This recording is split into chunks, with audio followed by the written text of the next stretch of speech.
Hello， 大家好，宠粉的仪态又来了。在娱乐圈这个复杂混乱的圈子里，能做到言行一致的人少之又少，表里不一是每位明星在娱乐圈必备的生存技能。有些长相美艳的女星，情史干净的像一张白纸；有些长相清纯的玉女，感情经历却让人震惊。之前咱们已经聊过情史干净的女星了，今天就来重点看看那些人前很清纯，人后却疯狂的女星，她们个个情史丰富，堪称情场老司机。玉女掌门人张柏芝刚出道就被贴上了玉女标签，但对于这一称号，张柏芝一直是百般无奈。她说自己私底下就是烟酒都会的女生，玉女完全是别人强加的标签。但没办法，张柏芝长得确实是玉女的模样，还有着小林青霞的称号。五官精致，脸型流畅，还带点混血感。刚出道那会儿还有婴儿肥，非常清纯。褪去婴儿肥之后，则显得更加立体，英气十足。出道后，张柏芝第一个公开的恋人是长相帅气、风评也不错的陈晓东，两人在当时也算是金童玉女的组合。事实上，早在他未出名之前，就曾和《古惑仔》里饰演胶皮的朱永棠谈过一场相差12岁的恋爱。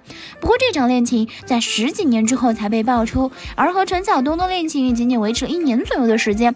接下来上场的艺人是大家更为熟知的谢柠檬。张柏芝形容这是一段错误的恋爱，但错误归错误，在接下来的1年时间里，她的私生活还是相当精彩。首先是被拍到和陈小春在泰国亲密互动，接着又和陈冠希拍到正在约会。对于以上2桩绯闻，她都用一句好朋友带过。4年，她和外籍男子高调交往，但恋情也仅仅维持了不到1年的时间。此时，玉女掌门人的形象显然已经离她越来越远。天生一张娃娃脸的伊能静出道就被称为清纯玉女，正因如此，她被刘文正赏识，收入麾下，跟庾澄庆成为同行。庾澄庆对她一见钟情，不仅为她写歌，还搞各种浪漫，一番柔情攻势终于俘获芳心。两人的感情持续了整整23年，最后因黄维德的插足破灭。2007年，伊能静在拍摄《大清后宫》时认识了黄维德，此时她正在为处理不好婆媳关系而苦恼，黄维德又很会关心人，一来二去，两人就发展为地下情。这段见光死的恋情只维持了1年就东窗事发。2008年，有媒体拍到伊能静和黄维德十指紧扣的照片，也就是轰动一时的牵手门。事情发生后，舆论也迅速发酵，伊能静被大众的言语恶潮吓破了胆，把出轨理由推给了婆婆，这直接导致孝顺的庾澄庆暴怒，以一句所有问题到我这里就停住，我不愿意玩这样的游戏，终结了2个人的婚姻。在这之后，伊能静过了4年的冷静期，直到2012年遇到秦昊，两人因戏生情，最后修成正果。起点很高的董洁凭借一部《金粉世家》成功变身为国民初恋，然而这位大家公认的清纯玉女私生活却非常精彩。2001年，董洁与王家卫的泽东电影公司签约，开始走电视剧路线，其中和同公司的男神梁朝伟成为了无话不谈的好友。那几年，梁朝伟身边跟着的不是女友刘嘉玲，大多数都是董洁，就连45岁生日时陪伴在他身边的也是董洁。两人在酒店一起庆生的新闻也让俩人绯闻不断。2008年，梁朝伟和刘嘉玲结束爱情长跑，这位昔日的绯闻女友董洁也和潘粤明成为了夫妻。然而这段被称为金童配玉女的模范婚姻仅仅维持了3年。当时一则由董洁工作室抛出的离婚声明在网络上炸开了锅，奶油小生潘粤明一夜之间身败名裂，而董洁则成了一位出淤泥而不染的白莲花。然而不久，事情便有了360度的大反转。2003年，董洁和王大治亲密照片曝光，一时激起千层浪，这画面让大家都惊掉了下巴，也让董洁国民女神兼清纯玉女的人设彻底颠覆。另一位国民初恋陈妍希的情史同样丰富，上大学时被自己的初恋男友劈腿，进圈时和富二代 Aaron 谈恋爱，站稳脚跟后和周渝民传出绯闻，后来又和摇滚小天王柯有伦传出绯闻，但是也没能长久。8个月后两人分手，陈妍希和郑元畅又被爆出绯闻，大家还没有等到他和郑元畅的后续时，又被拍到和林子祥的儿子林德信的亲密接触。与此同时，和古天乐搞起互动，直接导致陈乔恩和古天乐分手，转身又和文章传出了绯闻，结果文章情定遥敌，兜兜转转，陈妍希都没有找到一个真心实意对待自己的，直到有陈晓出现，他们火速恋爱结婚生子。现在陈晓身边的工作人员也是陈妍希安排过去的，防止他被别人撬走。看得出来，陈妍希在很认真的守护这个家庭了。人间精灵周迅刚出道那10年就像是落入凡间的精灵，非常灵动。但正如李少红所说的，周迅是靠演戏和恋爱去认识世界的。周迅自己也说过，在爱情方面可以遍体鳞伤，可以什么都不要。最早一段是和音乐制作人窦鹏，谁知在4年后，窦鹏却突然和他提出了分手。窦鹏之后，周迅迅速恋上了同样热爱摇滚的贾宏声，他比周迅大7岁，有过一段婚姻，还有过负面新闻。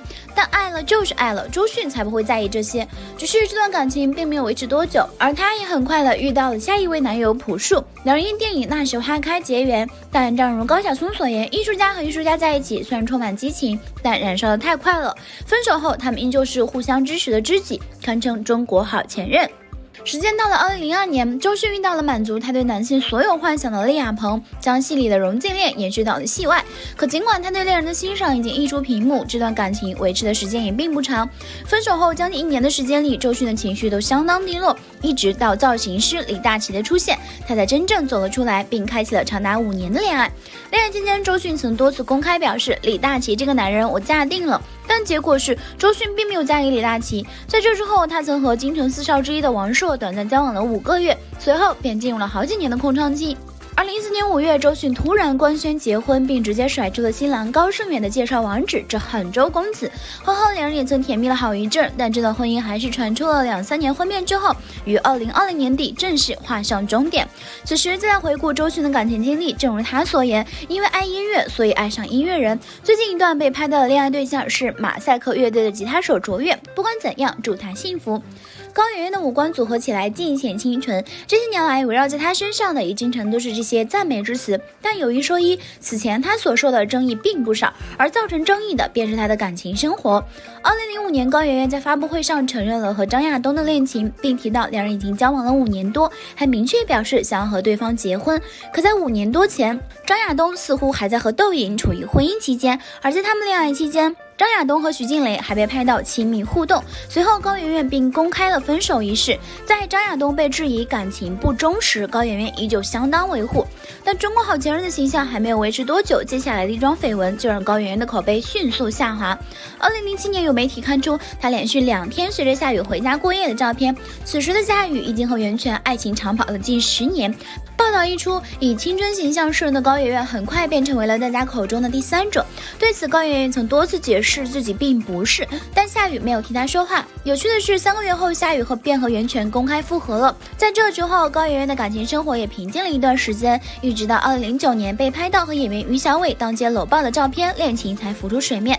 而这段被说是女强男弱的恋情，不到2年时间也宣告终结。2012年，一部电影《搜索》让高圆圆和赵又廷相遇，两人爱得如胶似漆，并在2年之后走进了婚姻的殿堂。婚礼举行之前，高圆圆主演的剧集《咱们结婚吧》大爆，她也逐渐成为了网友们心目中的国民女神。此前的争议不仅甚少人提及，论坛上更是清一色的刷屏夺妻之恨不共戴天。陈意涵的情史比高圆圆更劲爆。2019年，她在节目上公开问老公许富祥：“你相信不相信我交往过47任男友的传闻？”对方回答：“当然不可能。”我最想在这个节目澄清的一件事，就是我没有交过47个男朋友。重点是每个人都相信，你有相信过这个传闻吗？当然不可能啊。之后，陈意涵也在采访中表示，这个传闻荒谬到现在出来澄清都会显得很愚蠢的程度。其实从长相来看，确实很难相信陈意涵会和这类传闻扯到一起。水汪汪的大眼睛，清纯可爱，灵气逼人，是许多网友公认的元气少女。即便已经过了30岁，演起学生来也非常有说服力。但是翻下来，她过往的经历及个人言论和长相确实是不太匹配。比如说，她说自己很怕有空窗期，每任都会接得很紧。又比如，她会经常约前男友组篮球队出去玩，还给自己定下目标，要凑一个足球队的前男友数量。常常前男友篮球队啊，我的目标是足球队。而他目前已知的圈内男友，又从06年谈到09年末的李运庆，接着是从2021年初就被拍到的昆达。这段恋情维持了2年时间，陈意涵便主动提出了分手。不久后，男方和台剧《想见你》的女主角柯佳燕因戏结缘。谈及此事，陈意涵说出了那段著名的换妻感言。也正是从这个时候开始，她的风评逐渐变差。2013年，陈意涵和造型师 Tom 开始交往，结果没过多久，男方就被拍到和前女友过夜。事发之后，陈意涵选择了分手，但很快两人又复合了，并且一处就是3年多。不过，正如陈意涵所说，自己空窗期很短，所以和Tom分手后不久，她就恋上了如今的老公许富祥。交往后，两人的生活像开启了10倍速，先是结婚、怀孕一起公布，然后3年爆俩。其实回头看他的感情经历，虽然一段接着一段，但确实也没有劈腿或者介入过其他人。对于这些外表清纯、私生活却很丰富的女星，你怎么看呢？欢迎在评论区留言讨论哦。好啦，今天的视频呢就分享到这里啦。如果喜欢四姨太的视频，就请多点和关注，四姨太每天都会更新精彩娱乐资讯哦。